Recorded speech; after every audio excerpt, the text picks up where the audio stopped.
olhando para tudo. Boa noite, amigos da Rede Opinião de TV. Está começando mais um programa Saúde na TV, um programa feito para o seu bem-estar e qualidade de vida. Você sabe que às quartas-feiras, às 8 horas, nós começamos aqui ao vivo e você pode participar do nosso programa através do telefone 3543-6413 e tirar sua dúvida, fazer a sua pergunta, enfim, faça a sua consulta aqui pela televisão, como eu sempre falo. Gente, o assunto hoje é um assunto muito interessante. Nós já trouxemos esse convidado aqui outras vezes aqui, falando sobre essa questão daquelas pessoas que têm aquela transpiração, aquela sudorese nas mãos, nas axilas e outras partes do corpo, e aquilo é tão incômodo até no convívio social, no dia a dia, jovens, adolescentes, ao fazer prova, ao namorar, enfim, são tantas as situações que esse problema causa, que é a hiperidrose. E para falar isso, nada mais que o especialista já muito conhecido nosso, Dr. Humberto Rodrigues, que é cirurgião vascular e torácico. E é com ele que nós vamos hoje falar mais uma vez, ele trazendo algumas novidades, algumas coisas bem atuais sobre o tratamento da hiperidrose. Humberto, mais uma vez, muito obrigado pela sua Eliseu, presença aqui. O prazer é nosso de estar aqui mais uma vez com você, seus ouvintes que são inúmeros, e aqui na Rede Opinião de TV. É um prazer, sempre que você convida, é muita satisfação pessoal.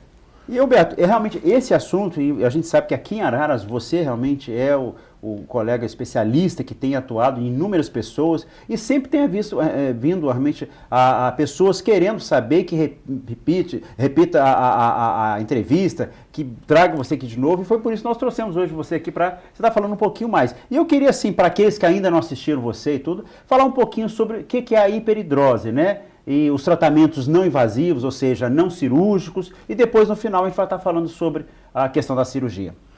A hiperidrose é uma patologia que acomete mais ou menos de 1,5% a 2% da população. Então estima-se que em Araras nós tenhamos aí cerca de 2 mil pessoas com hiperidrose. Hiperidrose nada mais é do que uma sudorese excessiva que acomete algumas partes do corpo, principalmente mãos, axila e cabeça, que é a craniofacial. A região plantar também é acometida com frequência. É uma situação incômoda. O paciente normalmente acomete pessoas quando está no seu metabolismo pleno, ou seja, jovem. Ela começa mais ou menos em torno de 6 anos de idade, e atinge o seu pico máximo em torno dos 20, 25 anos, causando grandes transtornos, tanto trabalhista na área do serviço, que a sudorese é intensa, como vocês estão vendo aqui, essa palma de mão aqui, como a pessoa tem muita dificuldade de tocar outras pessoas, próprio relacionamento, cumprimentar, porque a mão está sempre molhada e sempre gelada, faz parte de uma síndrome, né? Aí você veja bem aqui que nós temos a região dorsal do tórax, uma hiperidrose excessiva. Ela acomete regiões bem definidas do corpo. E é interessante que quando a pessoa está estressada, ou vai fazer uma prova, um vestibular, ou mesmo vai conhecer uma pessoa, um sogro, ela tem essa hiperidrose que muitas vezes para ela é um transtorno imenso. As alterações emocionais causadas no jovem são de grande monta. Roberto, e a gente sabe que isso hoje evoluiu muito, a questão dos tratamentos cirúrgicos e não cirúrgicos, né? Então eu queria que você falasse um pouquinho para a gente sobre essa questão, mas antes um pouquinho, há algum exame especial que a pessoa pode fazer? Quer dizer, existe alguma coisa assim que para se identificar se realmente é hiperidrose, quer dizer, ou só a história clínica, dizer que, e eu acredito que realmente é bem prático, bem fácil de detectar. Mas eu quero assim, existe algum exame, alguma coisa que você solicita? Existem os exames, Eliseu, por exemplo, você tem hiperidrose primária, que ela não tem causa, ela é idiopática, a gente não sabe a causa dela. Ela é uma sudorese localizada, soa muito e é gelada. E existe a secundária. Secundária, por exemplo, a hipertiroidismo, secundária a algumas doenças psiquiátricas, mas naturalmente elas são suores quentes, distribuem por todo o corpo, e o paciente tem sempre algum distúrbio, ou da glândula tiroide, ou algum distúrbio ansiolítico, por ansiedade, com algum problema psiquiátrico. Mas normalmente é de diagnóstico só clínico e a gente pede os exames para ter certeza realmente que é uma hiperidrose primária. É hereditário, quer dizer, quem tem o pai ou a mãe que tem fatalmente, há uma chance, uma probabilidade grande, pode não acontecer? Ela é ligada sim a um fator hereditário. Só que ainda não está extremamente definido se você tem, porque eu tenho casos, por exemplo, que a mãe tem e os filhos têm. Só que eu tenho casos que o avô teve, o antepassado teve. Então a gente não sabe a ligação, mas que ela tem um fator genético, como a maioria das doenças tem. Essa sudorese, ela chega a ter um odor assim, porque você falava há pouco, né, que existem, pode ou não necessariamente? Não necessariamente o paciente que tem hiperidrose, é engraçado porque eles automaticamente, desde criança, eles tomam banho excessivamente, eles tomam 2, 3 banhos, e às vezes a mãe não se atenta ao detalhe, porque muitas vezes eles querem esconder esse defeito físico que eles têm. Na idade pré-escolar, a molecada chama, né, ou meladinho, ou não sei o quê, quer dizer, os transtornos emocionais que essa criança tem, mas assim, são crianças que soam muito, então eles tomam muito banho. É natural que se não tiver higiene, você vai ter, lógico, um cheiro excessivo de suor. O crânio facial, que é aquele que acomete o cabelo e o rosto, aqueles são terríveis, principalmente para a mulher que gosta de usar uma maquiagem, uma menina. Porque ela toma banho, seca o cabelo, dali 15 minutos parece que o cabelo está oleoso, está molhado, o tempo todo o cabelo fica molhado.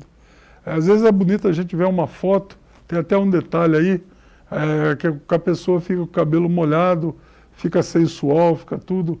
Só que se você contar que isso é uma patologia, isso é terrível. Uma hiperidrose dessa monta aí realmente inibe a pessoa. É lógico que aí é uma hiperidrose que ela fez para se exibir numa fotogênica, né? Mas as pacientes chegam a molhar o cabelo dessa forma. Hein? E o tratamento, Humberto? Então vamos começar a falar dos tratamentos que tem hoje não cirúrgicos, né? As opções que nós temos hoje? O melhor tratamento que existe hoje ainda é o tratamento cirúrgico. É lógico que você vai buscando alternativas menos agressivas. Até a cirurgia passou porque hoje está sendo realizado por vídeo, você observa aí que são 2 cortinhos na região axilar, então essa incisão aí é uma incisão que tirou o ponto, quer dizer, faz 7 dias, depois de 1 mês, 2 meses você não vai ver, porque por um desses furinhos, a gente chama de toracotomia, a gente passa o vídeo e pelo outro a pinça que vai fazer a cirurgia. Então é uma cirurgia tranquila. Só que assim, tentou-se, o tempo todo a medicina está evoluindo. Hoje a gente tem feito a infiltração de botox. Sim. Até tem uma foto aí da mão com as posições de infiltração de botox. Só que o botox ali, a gente tem um exame que a gente faz, põe iodo na mão e depois coloca uma solução de bicarbonato, você vai ver as regiões aonde soa mais. E você faz a infiltração com o botox. O botox ele provoca a paralisia do nervo simpático nessa região. E aí é na axila e ali na palma da mão. Naturalmente, que vocês estão vendo que é uma medida cega. Quer dizer, a gente não está vendo o nervo, né? Então, isso daí é outra coisa. Esse efeito dessa medicação, ele dura de 4 a 8 meses. Então, você teria que repetir. É como realmente você usa também o botox para inibir os nervos e tirar as rugas da face. Só que aí a gente está inibindo o nervo que produz a sudorese. No caso, o nervo simpático. Então, essa opção os dermatologistas têm usado, mas ainda em definitivo, a cirurgia ainda é o melhor método que tem. Aí é uma paciente que está sendo infiltrado o botox. Então, Humberto, realmente assim, é uma alternativa, mas como você me está dizendo, ela tem uma certa agressão, que essas injeções devem doer um pouco, alguma coisa, um desconforto, né? E de 4 a 8 meses tem que fazer uma nova reaplicação. Tem que fazer. E você pode atingir, talvez, o bloqueio do simpático depois de 5 ou 6 vezes que você repete o método. Aí ela torna definitiva. Só que você tem aquelas flacidez que provocam no local, porque você não está indo exatamente só no nervo simpático. Você pega os nervos ali, músculo cutâneo, que também vai dar depois uma flacidez. Sim. E aí você... Aí você, quando você introduz, esse é o tratamento cirúrgico. Aí você vai ter essa visão, você vê ali aquela cadeia de nervos junto ali à costela, a gente tem essas cadeias de nervo, ali está escrito T2, T3 e T4. A gente observou que quando a gente não corta o nervo T2, você não tem aquela hiperidrose compensatória, que é assim, para de suar na mão e na axila e começa a suar nas costas, no meio da perna e tal. Então, essa nós não fazemos mais a lise, ou seja, a secção do gânglio T2 ali. A gente só corta T3 e T4. É uma cirurgia que dura de 15 a 20 minutos. Ela é extremamente precisa porque é feita por vídeo, por aquele orifício que você viu no tórax. A gente entra, vai com o aparelho ali e a gente faz a secção ou o clampeamento do nervo. Aí são 2 incisões, naturalmente sexo feminino. Você pode fazer acompanhando a linha mamária, a incisão mais baixa. Realmente aí é uma incisão assim. Eu uso um fio plástico, então ele dá um aspecto inicial até mais bonito. Mas mesmo essa incisão aí, depois de 2, 3 meses, a gente não percebe a cicatriz. E a cirurgia, como você dizia, uma cirurgia de 15 minutos, quer dizer, demora mais até preparar o paciente, colocar ele na mesa do que a cirurgia. E o pós-operatório? É um pós-operatório doído, quer dizer, porque mexe o tórax, a gente sabe, pela respiração, pela mobilidade das costelas e tudo, né? Isso pode trazer algum desconforto? A gente tem feito anestesia geral e o bloqueio intercostal. Ele tem um incômodo de algumas horas, um pouquinho para respirar. Alguns pacientes referem um desconforto, mas isso daí passa e no segundo dia de pós-operatório o paciente, dificilmente ele faz uso de analgésico. Alguns pacientes a gente usa um analgésico, um calmante para ele relaxar e o paciente acaba assumindo a dor. O grande detalhe é que o resultado da cirurgia é imediato. Você faz a secção do nervo simpático, a mão e a axila, 99% do suor some totalmente, quer o paciente queira, quer não, porque o nervo simpático ele é o sistema nervoso autônomo, ou seja, ele independe da vontade da pessoa. É o mesmo que faz o coração bater, que faz o intestino funcionar, é o nervo simpático e o parasimpático. Então, não adianta você querer que o seu coração pare de bater, que ele não vai parar. E não adianta você querer que pare de suar, que ele não vai parar. Existem algumas pomadas que usam de alumínio, para tentar diminuir, mas você não consegue o resultado. Outro dia, um médico australiano desenvolveu uma cirurgia plástica que ele tira toda a gordura axilar, tenta lesar os nervos por baixo da mão e o paciente acaba perdendo a sensibilidade, fica retrações cicatriciais. Eu acho assim, melhor do que a cirurgia de simpatectomia, no momento não tem. É uma cirurgia inócua, rápida. Aqui em Araras a gente realiza mais ou menos uma média de 1 por semana. Os resultados são muito bons e eu não vejo nenhum paciente insatisfeito com a cirurgia. Humberto, e pode acontecer daquela paciente que tinha a sudorese, mãos molhadas e tudo, e aí ficar muito ressecada depois e aí causar um certo transtorno também desse ressecamento? Isso é possível ou não? Ou normaliza simplesmente e... Realmente assim, Eliseu, você tinha uma mão que é extremamente molhada. Além do detalhe de molhada, ela é gelada.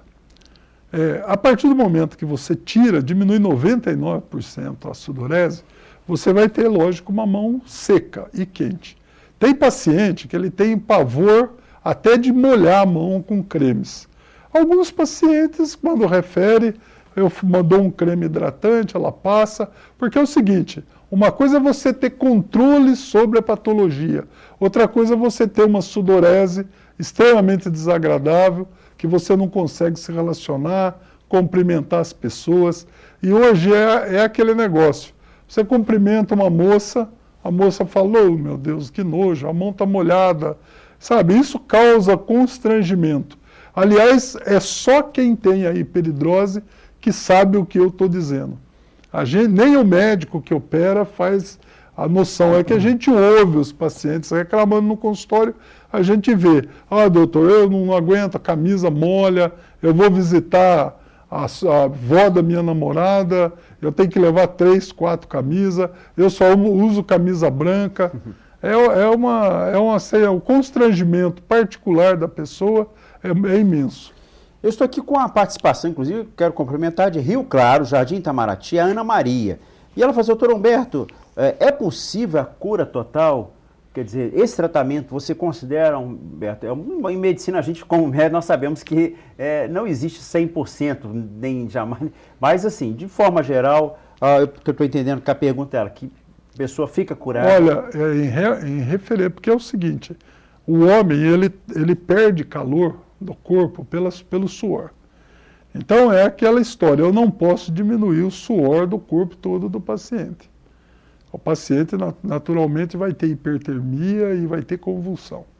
Então, localizado, ou seja, para você secar a mão e a axila, o método é excelente. 99% do suor que você tem, ele diminui. Depois de 6 meses, ele se normodistribui, que é uma tendência do organismo se defender. Mas quando ele se normodistribui, ele tende à normalidade.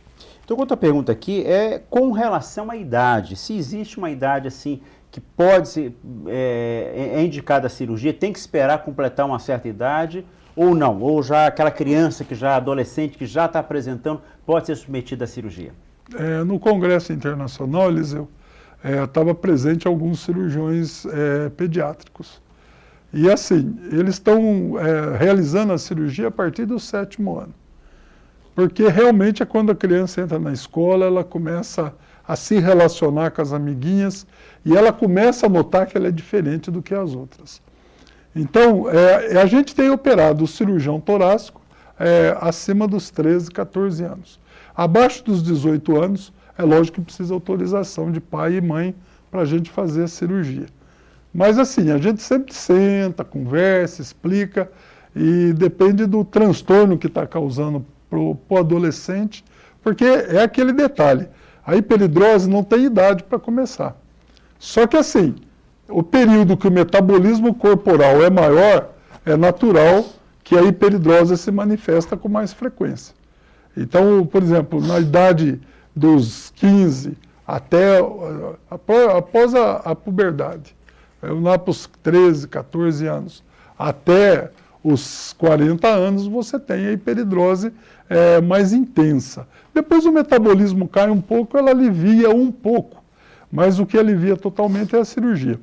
Eles estão usando um tratamento clínico também, derivados da acetilcolina, está em experiência no Hospital das Clínicas de São Paulo. A gente tem acompanhado as apresentações, o índice de efeitos colaterais com o uso da acetilcolina é muito alto, prisão de ventre, boca seca e transtornos assim de equilíbrio. Então a gente não chegou-se a uma droga definitiva ainda.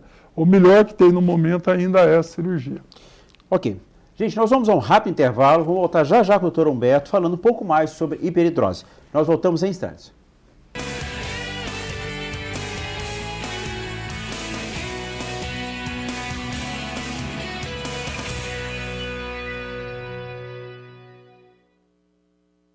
Eu sou o Ronaldo Bueno e estou aqui para convidar você para assistir o programa Estilo em Revista aqui na Rede Opinião de TV, todos os sábados, às 8h30 da noite, com muitos eventos, muitas entrevistas e tudo para alegrar aí o seu sábado.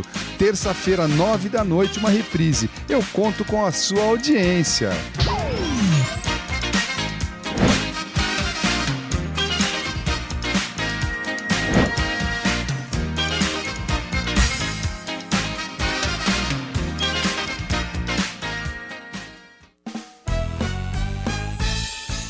Quer ganhar muitos e muitos prêmios? Então assista Disque Prêmios Tiradentes todos os sábados a partir das 14 horas na Rede Opinião de TV. Você presta atenção, aprende, de repente eu falo pergunta, você liga e ganha muitos prêmios. Disque Prêmios Tiradentes, aqui na Rede Opinião de TV todos os sábados às 14 horas. Fica aí!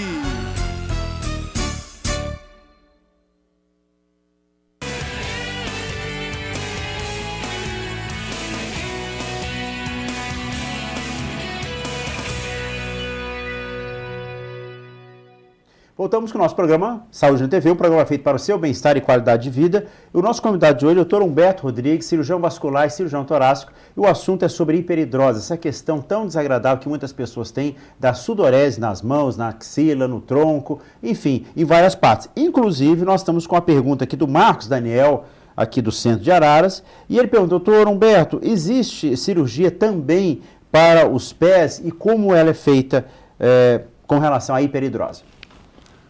Primeira coisa, Daniel, é o seguinte, quando a gente faz a simpatectomia alta, T3 e T4, que é a torácica, a gente diminui a sudorese do pé de 15% a 30%. Para mim fazer especificamente ter o mesmo resultado que eu tenho na mão e na axila, eu teria que fazer a simpatectomia lombar, ao nível da simpatectomia lombar.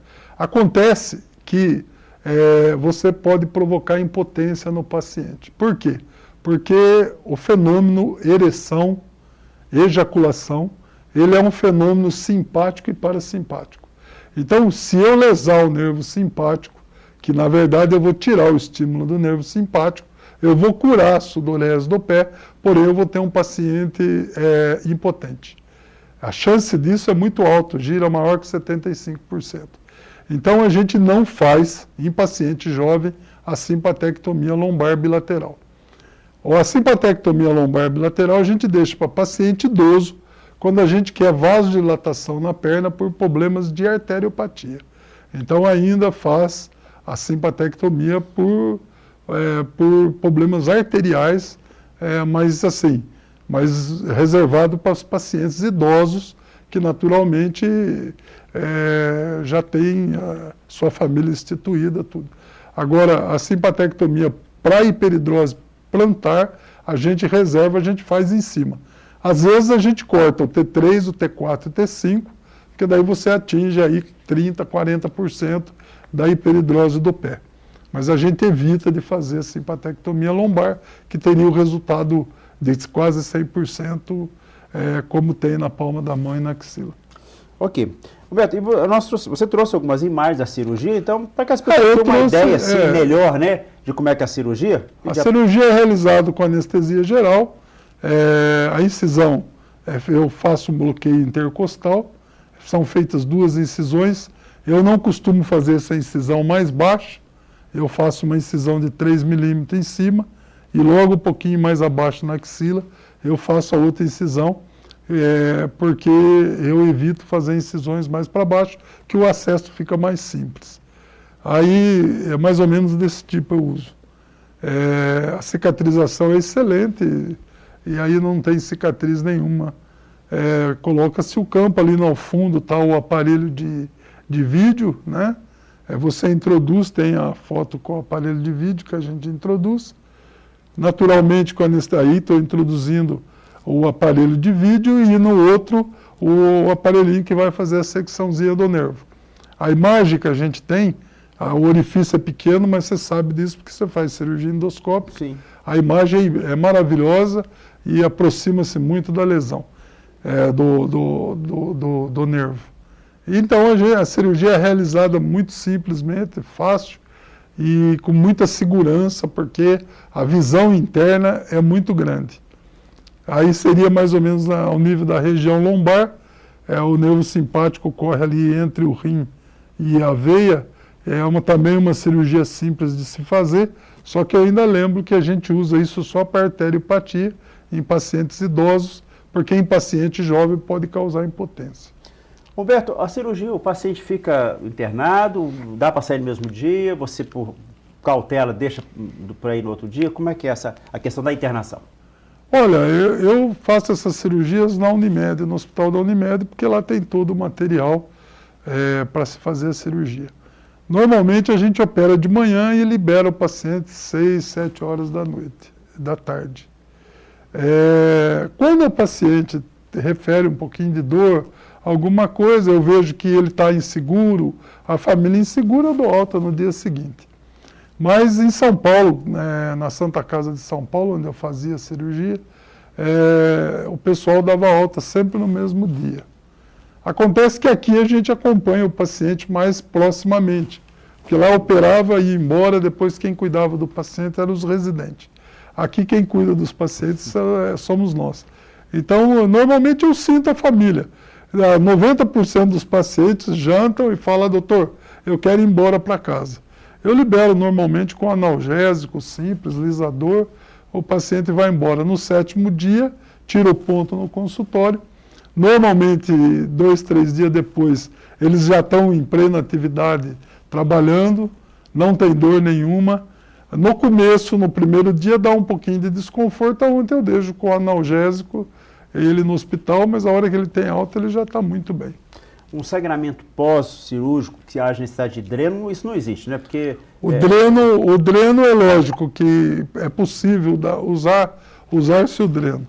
Eu nunca precisei usar o dreno, mas assim, outros colegas já usaram. A gente na medicina, você sabe, não pode dizer nem nunca, nem sempre. Mas é uma cirurgia que a gente não mexe no pulmão. A gente vai e corta o nervo que não tem irrigação sanguínea. Então o sangramento é praticamente zero. Então você não tem sangramento, você não tem nada. Eu mudei um pouquinho a técnica, eu costumo fazer um raio-x de tórax. Logo que eu fechei a cirurgia, terminei, eu faço um raio-x, já vejo que está tudo normal, já mando o doente para o quarto, tranquilo e sem problema. O paciente respirando normalmente, quer dizer, não tem dificuldade respiratória? Nada de dificuldade respiratória, nada. Ele fica, lógico, o paciente está tenso, às vezes tem aquela contratura. Depois do bloqueio intercostal, melhorou muito aquela dor, aquele desconforto. Os pacientes não falam dor, eles falam de desconforto. Mas olha, não tem nenhum paciente que não chega no dia de retirar o ponto feliz da vida, porque o problema dele está resolvido. Ok. Humberto, nós queremos agradecer a sua participação aqui, brilhante, como sempre, dando essas orientações, informações, e como você falou, 2% da população, mas que isso traduz hoje talvez em 1.000, 2.000 pessoas, possivelmente aqui em Araras que nós temos e que convive com esses transtornos e do ponto de vista de convivência social e tudo, é muito desgastante para o dia a dia. Então fica aí essas informações, que as pessoas que quiserem procurar o Dr. Humberto no consultório, telefone do consultório, Humberto? 3544-1606. 3544-1606.